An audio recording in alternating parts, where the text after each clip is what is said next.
बिस्मिल्लाहिर्रहमानिर्रहीम। अस्सलाम वालेकुम। आप देख रहे हैं हालात में हूँ सईद चौधरी। ड्राफ्ट साइट ने साइफर की कॉपी शाया करके एक मरतबा फिर पीटीआई और इमरान खान के गुब्बारे में हवा भरने की कोशिश की, लेकिन गुब्बारा फूलने से पहले ही फ्रैक्चर हो गया। अच्छा, इमरान खान ने बड़ा रौला चला डाला था साइफर के बारे में। आपको याद ही है कि जब हम खेलेंगे इसके साथ ऑडियो भी एक लीक हो गई थी और फिर खेले और बड़ा जबरदस्त खेले थे। और पीटीआई वाले अब भी यकीन करके जो बैठे हुए हैं कि इमरान खान ने जो कहा था मेरी हुकूमत गिराने में जनाब, उस वक्त ये कहा था कि मेरी हुकूमत गिराने में जनाब अमेरिका का हाथ है, ये अमेरिका की और बाजवा की साजिश है। बाद में बहरहाल उन्होंने एक इंटरव्यू में ये कहा, जब उनकी हुकूमत चलेगी तो उन्होंने एक इंटरव्यू में कहा कि जनाब इसमें अमेरिका का हाथ नहीं था, ये तो बाजवा की कारस्तानी थी, क्योंकि बाजवा एक्सटेंशन चाहता था। इस तरह की बातें शायद उन्होंने की हुई है। तो बहरहाल ये साइफर जिन लोगों ने शाया किया है, जारी किया है, ड्राफ्ट साइट वालों की मैं बात कर रहा हूँ, इनका पीटीआई के साथ क्या ताल्लुक है, ये भी आज हम इसका खुलासा करेंगे। और फिर जो साइफर की कहानी लेके बैठे हुए हैं अभी तक पीटीआई के लोग जो हैं, तो ये साइफर का और इमरान खान की हुकूमत के जाने का आपस में क्या ताल्लुक है, ये जो मुख्तलिफ तरीके बयान करके मैं ये अर्ज करूंगा कि जनाब इमरान खान को घर भेजने का फैसला जो है वो साइफर से पहले हो चुका हुआ था। अपोजिशन ने इमरान हुकूमत का ताबूत जो है वो तैयार कर लिया था, सिर्फ मुर्दा रखना था उसमें। ये जो ड्राफ्ट साइट है इसने जनाब जो कॉपी है ना साइफर की, वो उन्होंने शाया कर दिया। अच्छा, ये पहले तो मैं ये बता दूं, ये क्लासिफाइड डॉक्यूमेंट अब नहीं है। अच्छा, एक और दिलचस्प बात बता दूं आपको, कोई ये तो आपके इल्म में है ना कि साइफर जो होता है वो कोड वर्ड्स में होता है, उसे फिर डी कोड किया जाता है, उसको तहरीरी शक्ल में लाया जाता है। तो फिर उसकी जो कापी है ना, एक सुपर कापी होती है जो अदारा अपने पास रखता है, और बाकी एक वज़ीर आज़म के लिए कापी होती है, वज़ीरिया सेक्रेटरी भेजी जाती है, एक सेक्रेटरी खारजा को भेजी जाती है, चीफ ऑफ आर्मी स्टाफ के पास एक कापी जाती है, फिर डीजी आईएसआई के पास एक कापी जाती है, एक आध कापी और होती है। ये वज़ीर आज़म हाउस को जो साइफर की कापी है ना तहरीरी शक्ल में, वो जनाब मिल जाती है। इमरान खान को बताया जाए तो इमरान खान ये कहते हैं कि जनाब ਉਹ ਇਦਾਂ ਦੇ ਧਮਕੀਆਂ ਸ਼ਮਕੀਆਂ ਮਿਲਦੀਆਂ ਰਹਿੰਦੀਆਂ, ਕਿਉਂਕਿ ਉਸ ਤਰ੍ਹਾਂ ਦੀ ਧਮਕੀ ਹੈ ਹੀ ਨਹੀਂ ਇਹਦੇ 'ਚ ਜਿਹੜੀ ਇमरान खान ने शो की थी। वो तो कामरा एयरबेस पे जो बाजवा ने कहा कि आपने वो कापी देखी है, उन्होंने कहा हाँ मैं देखी है, इधर से आते रहते हैं। लेकिन बाद में इन्होंने मीटिंग करके कहा यार ये तो जो ये पीडीएम वाले और अपोजिशन वाले हमारे सर पे जनाब उन्होंने चढ़ के हुए हैं, तो जनाब ये इनको उतारने के लिए जनाब ये हम गेम करते हैं, ये वाली गेम। जनाब ये देखें अमेरिका ने फैसला किया, धमकी दी है कि इमरान खान को अगर ना हटाया तो ये कर देंगे, पाकिस्तान को आइसोलेट कर देंगे, ये धमकियां दी जा रही हैं। अच्छा, वो उसकी इबारत भी आगे जाकर मैं बयान करता हूँ, लेकिन पहले ये देखें जो साइफर वाला किस्सा है, साइफर में है क्या, चलो ये पहले देख लेते हैं। साइफर में तो वो 7 मार्च को 2022 को जो हमारे सफीर हैं असद मजीद, उनकी जो सेक्रेटरी असिस्टेंट सेक्रेटरी स्टेट हैं, उनके साथ मुलाकात होती है डोनाल्ड लू के साथ, और उनके साथ भी एक आध बंदा होता है, इनके साथ भी एक दो बंदे होते हैं। वो कहते हैं जनाब ये सबको पता है कि जनाब वो दोनों पार्टियों को पता था जनाब ये नोट्स वगैरह जो दिए जा रहे हैं। तो वो कहते हैं जनाब उसने ये कहा कि जनाब ये जो आपने यूक्रेन वाला इशू कर दिया हुआ है जनाब, उसके ऊपर आप बिल्कुल ही जो एक अजीब किस्म की आपकी पॉलिसी है, तो अमरीका नूं ते वारा नहीं खाती, ना अमरीका ने वारा खाती है पॉलिसी, ना यूरोपीय यूनियन ने वारा खाती है, ये उन्होंने कहा। और आगे जाके जो उन्होंने बात की ना, उन्होंने कहा जनाब हमें पता है कि इस्लामाबाद में उन दिनों जो पीडीएम की तहरीक जो है वो अरूज पे थी उन दिनों, और इमरान खान को उठाने का फैसला कर चुकी थी अपोजिशन, तैयारियां मुकम्मल थी उनकी। अच्छा, वो कहते हैं जनाब वो हमें पता है कि जनाब वो उन्होंने इस्लामाबाद में खड़े होकर जो खिचड़ी पक रही है, इसलिए जनाब वो लोगों को अपना चेहरा एक दिखाने के लिए इस तरह की बातें शातें करता है, जैसे दूसरी बातें वो शातें कर रहा है। तो वो कहते हैं हमें ये बात इस बात का पता है। वो कहते हैं जनाब अगर तो ये अपोजिशन वाले जो तहरीक ला रहे हैं, अगर तो ये कामयाब होगी फिर तो वाशिंगटन जो माफ कर देगा, मिट्टी पा देगा ऐसा इशू जो यूक्रेन के नाल पाकिस्तान खड़ा, क्योंकि असी ये समझते हैं कि ये सिर्फ वजीर आजम की पॉलिसी है, स्टेट पॉलिसी नहीं हैगी। वो कहते सानू ये लगता, उन्होंने ये कहा।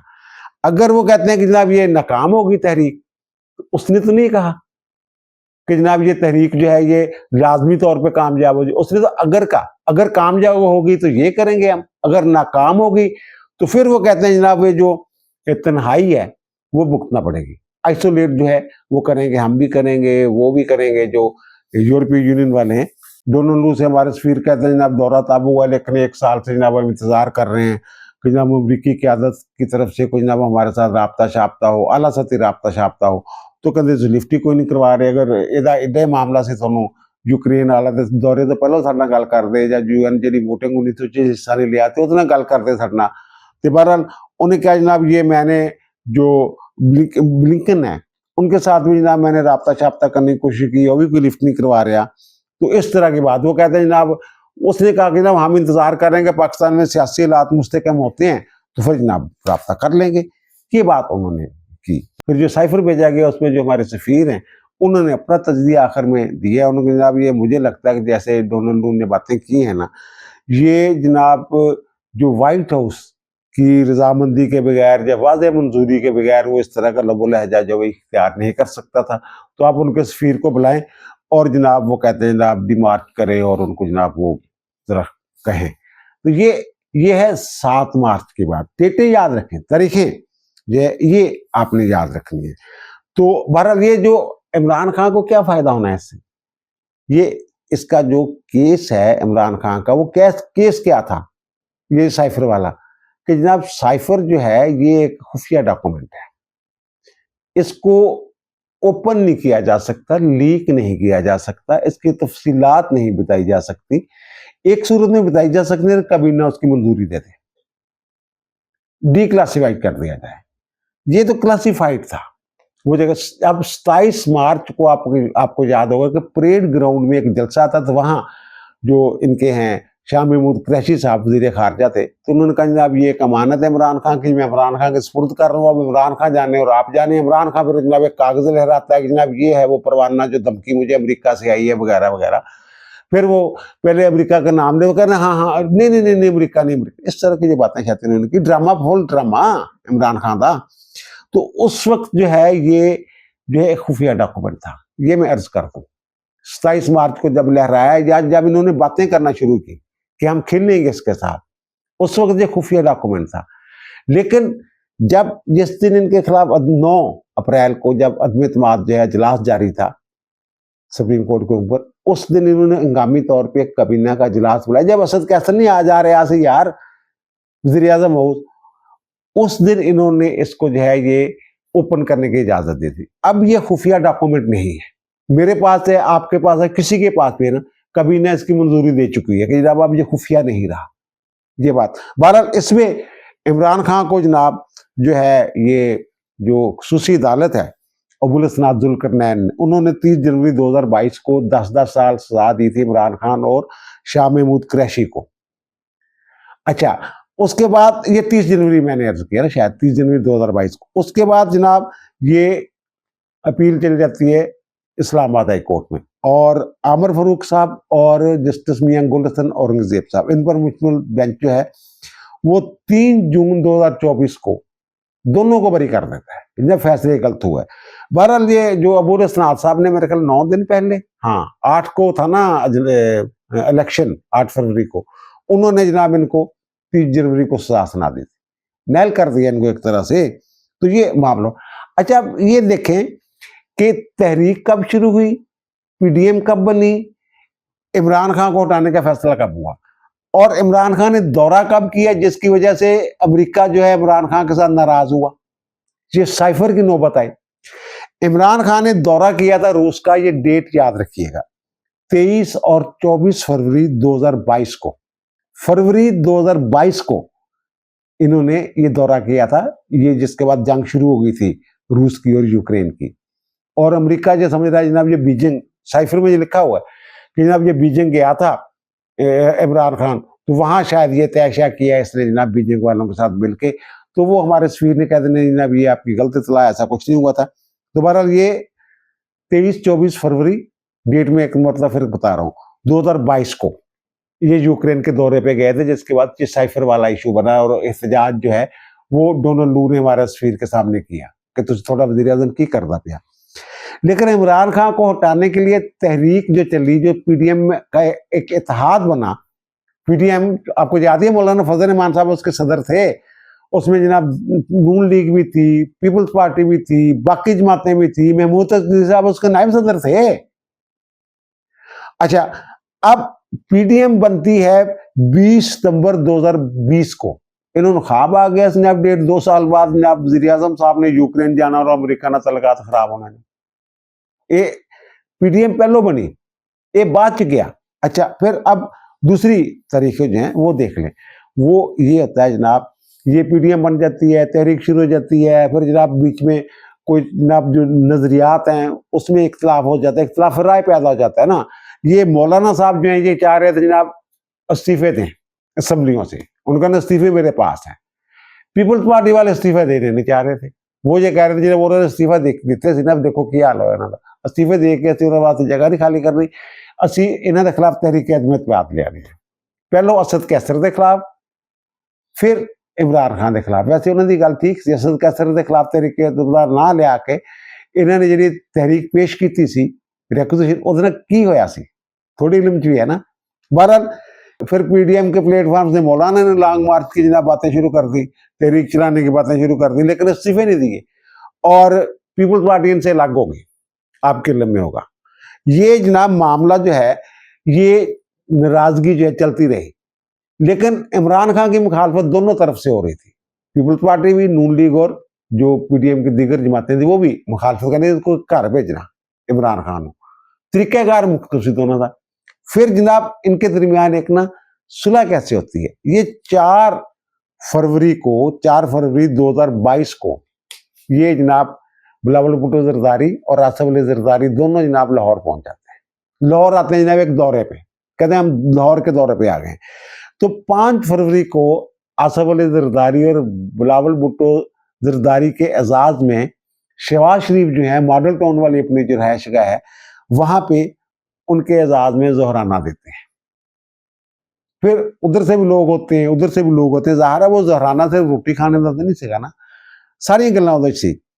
फिर जनाब 7 फरवरी को जो नून लीग है ये अपने फैसलों का इख्तियार, अच्छा यहाँ फैसला हो जाता है कि ठीक है जनाब तहरीक अदमत देने ओके। अब 7 फरवरी को इनका इजलास होता है नून लीग की जो कमेटी है उसका, तो वो कहते हैं ठीक है जनाब फैसलों को जिन्हें लोग कह लें, जो भी कह लें वो नवाज शरीफ को इख्तियार दे दें जनाब, ठीक है आप कर लें। अब 11 फरवरी को जनाब शहबाज शरीफ साहब के घर सरबराही इजलास होता है अपोजिशन की तमाम जमातों का, उसमें नून लीग वाले भी, पीपल्स पार्टी वाले भी, पीडीएम जितनी भी अपोजिशन की जमातें सारी। 11 फरवरी को जनाब ये ऐलान हो जाता है। तेरे उस वक्त तो ये साइफर का कहीं नामो निशान भी नहीं था। अच्छा, फिर जनाब 13 फरवरी को चौधरी शहजाद से मिलते हैं जाके शहबाज शरीफ। अच्छा, फिर इमरान खान भी 1 मार्च को उनकी इयादत करने जाता है। पहले कभी नहीं पूछा सी, लेकिन उन्हें पता लग गया जनाब इकट्ठे कुट्ठे हो रहे हैं। और फिर 22 फरवरी को, ये फरवरी की बातें बता रहा हूं मैं, फरवरी मार्च लाहौर की बड़ी सरगर्मियां थी इन्होंने। 22 फरवरी को जनाब 2022 को बिलावल हाउस में जरदारी साहब जो हैं ये शहबाज शरीफ को दावत देते हैं, खाना शाना खिलाते हैं। तो वहाँ इनका एक वफद जाता है जो ज़ाहिर है किचन कैबिनेट, वहाँ पीपल्स पार्टी के जो बड़े लोग हैं वो मौजूद होते हैं। बाद में उसमें जनाब जो अकरम दुरानी साहब हैं जेजुआई के, वो भी पहुँच जाते हैं, और जो मौलाना के साहबजादे हैं असदर रहमान वो भी वहाँ ये शरीक हो जाते हैं। और फिर जनाब वो कहते हैं कि जनाब फिर लेके चल पड़ते हैं जनाब वो लॉन्ग मार्च बिलावल भुट्टो जरदारी। और 6 मार्च 2022 को बिलावल भुट्टो जरदारी साहब ये ऐलान कर देते हैं कि इस्लामाबाद पहुंच के हम तहरीक एतमाद जो है, जो रिक्विजिशन है तहरीक एतमाद की, वो असम्बली में जनाब पेश कर देंगे। और 8 मार्च को 2022 को वो रिक्विजिशन जो पेश कर दी जाती है। अच्छा, उस वक्त तक भी उसने तो जो साइफर भेजा तो उसमें कहा था नहीं उनके सफीर को बुला के एहतजाज करें, लेकिन एहतजाज ये कोई नहीं किया। पहले फजा बनाई, पहले खेलने का फैसला किया। अच्छा, बहरहाल 8 मार्च को जनाब वो कानून के मुताबिक जितने दिनों के अंदर अंदर इजलास होना होता है, 7 दिन या जितने दिन भी होते हैं, 3 और 7 दिन के दरमियान, तो वो उन्होंने जनाब उसको डिले करते रहे। और फिर 28 मार्च को बिलाखिर उन्होंने इजलास बुलाया। असद कैसर साहब स्पीकर थे, तो उन्होंने जनाब वो जो रिक्विजिशन है ना पेश करने, वो करार तहरीक एतमाद पेश करने की मंजूरी दी जाती है ना रिक्विजिशन पे, वो जनाब 161 लोगों ने वोट दिए उसके हक में और वो मंजूर होगी, ठीक है ना, तरीके से बाजार लाए। 3 अप्रैल को इजलास बुला लिया। अब उस वक्त तक ये क्लासिफाइड था, खुफिया डॉक्यूमेंट था 3 अप्रैल तक। ये 9 अप्रैल को इन्होंने इसको जो है ये इसको ओपन करने की मंजूरी दी थी काबीना ने। अच्छा, बहरहाल 3 अप्रैल को कासिम सूरी साहब जो हैं डिप्टी स्पीकर, वो जनाब आते हैं, वो साइफर की बुनियाद पे कहते हैं जनाब अमेरिका से साइफर आया है, ये है वो है।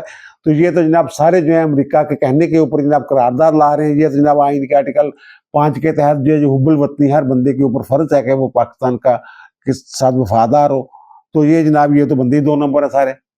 उसने कहा जनाब ये मैं करारदाद इस बुनियाद पे मुस्तरद करता हूँ, ये आर्टिकल 5 की खिलाफ वर्जी। यानी अजीब होंगी। उधर वो तैयार बैठे थे इमरान खान, उन्होंने जनाब वो जो है तहलील करने का समरी भेज दी 1 मिनट, यानी अभी उन्होंने ये करारदाद मुस्तरद की है। जब तहरीक इंसाफ पेश हुई तो असम्बली नहीं तहलील कर सकते वज़ीर आज़म। उन्होंने जनाब ये जो करारदाद है ये मुस्तरद की कि जनाब इसमें वोटिंग ही नहीं होनी। तो उन्होंने जनाब 3 मिनट के अंदर अंदर खबर आ गई कि वज़ीर आज़म ने तहलील कर दी, सदर ने मंजूरी दे दी। फिर वो सुप्रीम कोर्ट ज़ाहिर है वो अगर जो उम्र ताब दयाल वाली थी, लेकिन इतनी खुल्लम खुल्ला जड़ी इन्होंने की थी वो जनाब फिर जनाब उस पर सुमोटो हो गया और फिर जनाब उन्होंने ये हुक्म जारी कर दिया जनाब ये तो गलत तरीके से आपने इसको जो है तरीके अदमतवाद जो है ये खारिज की है।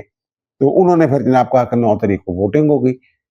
तो 9 तारीख का 9 तारीख को फिर आपको असद कैसर उसकी आनियाँ जानियाँ ये वो, ये 9 अप्रैल की मैं बात कर रहा हूँ।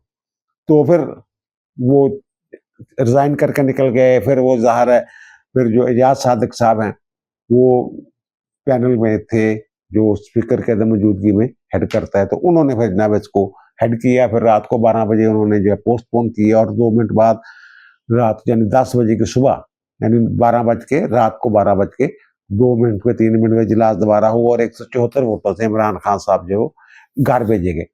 अब ये तरीके देखें जो मैंने बयान किए, इन तरीकों का साइफर के साथ कोई ताल्लुक बनता है? या तो साइफर आने के बाद ये तहरीक शुरू होती ना।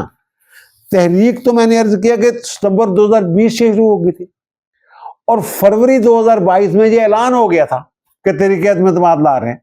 हालांकि 2021 सितंबर 2021 में और उसके बाद कई मौके पर जब इजलास होते हैं कि फैसला, उस वक्त भी खबरें आई कि जनाब तहरीक में लाने का फैसला हो गया और सारी जो है ये नेगोशिएशन हो रही है, मुख्तलिफ लोगों के साथ राब्ते हो रहे हैं। अलीम खां वाला ग्रुप जो है वो भी और फिर जो जहांगीर तरीन वाला ग्रुप वो भी, तो फिर सारी चीजें आपके लम्हे हैं। तो साइफर का उसके साथ क्या ताल्लुक बनता है? साइफर का तो केस ये था कि जनाब इमरान खान ने जो ऑफिशियल सीक्रेट एक्ट है उसकी खिलाफ वर्जी की, ये खुफिया डॉक्यूमेंट था जो उसने ओपन कर दिए, इतना केस था। अब पता नहीं हाई कोर्ट ने किस बुनियाद पे जनाब वो कहा जनाब केस नहीं बनता, तो क्यों नहीं बनता केस जनाब? ऑफिशियल सीक्रेट एक्ट की खिलाफ वर्जी हुई है ना। ये 9 तो पहलों उन्होंने ओपन करने की मंजूरी तो पहलों इन्होंने सारा कुछ जो ना सामने रखता। ये सारे मंदरजात जेडे हुण बयान करते पे हैं असि जरों ने जेडी कीती, ये सारी चीज़ां इन्हां दे मूंह चों आईयां सामने, ये बयान कर चुके ने। कासिम सूरी दी रूलिंग किस बुनियाद ते सी? इसे बुनियाद ते सी ना। तो ये कोई फर्क नहीं पैंदा ना एस साइफर ना अमरीका ना साढ़े कोई तलकात ते फर्क पैना, क्योंकि उन्होंने तो कह दिता सी कि ना भी जी यूक्रेन वाला तुम कर रहे हो ना हरकत, ये सानू पता कि थोड़ा वजीर आजम कर रहा, स्टेट की पॉलिसी नहीं हैगी, उन्होंने कह दिता, उस लिखा है ये गल। अमरीका ना साढ़े तलकात क्यों खराब होने हैं? और इमरान खान की फायदा होना इतना, वो तो पहले ही बरी हो गया उस केस दे विच। और जी एक इन्हां दा बयानिया झूठा बयानिया कि जनाब अमरीका के कहने दे किता, दोनों लू जरा वो इंटरव्यू दे चुका है, इमरान खान खुद कह चुका हुआ है कि जनाब वो अमरीका का कोई किरदार नहीं से अमरीकी इदारे ने इंटरव्यू दिता है उन्हें अंग्रेजी च इमरान खान ने उन्होंने खुश करने लई।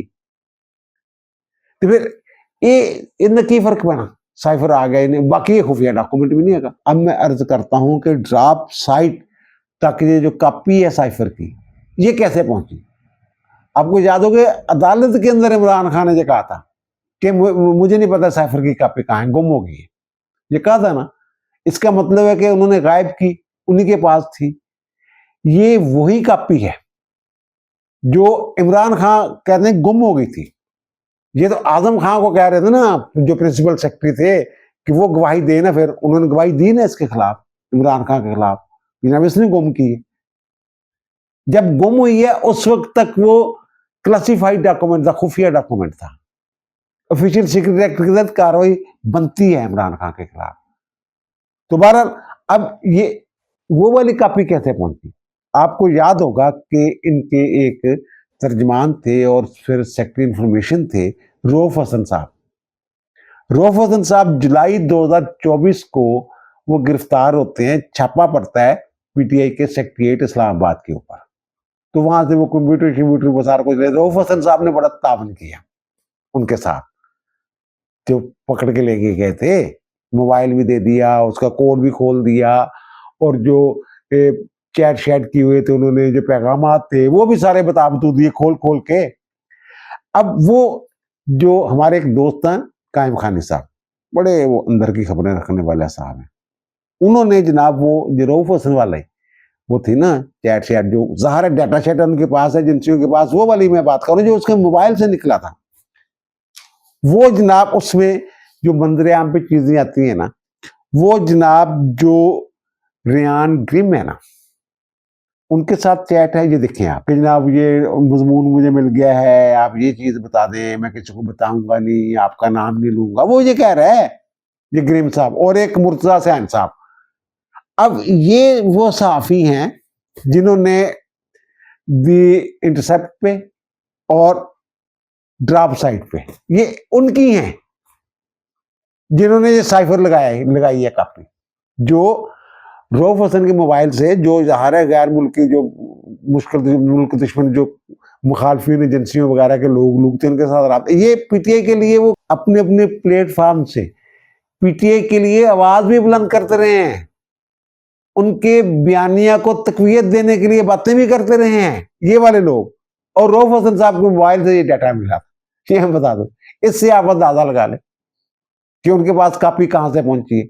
अब तो वह भी आए बाएं शाएं कर रहे हैं ना जनाब, पता नहीं वो अस्करी इदारों ने दी है, किसने दी है, ए ने दी है, बी ने दी है, जेड ने दी है, लेकिन ये जो अगर डाट समलाएं तो ये वो वाली कापी है इमरान खान की जो गुम हुई थी। अब दीजिए मुझे इजाजत, इंशाल्लाह दोबारा मुलाकात होगी नए वीलॉग के साथ। अल्लाह ताला आप पर, मुझ पर, हम सब पर मेहरबान रहे। अल्लाह हाफिज।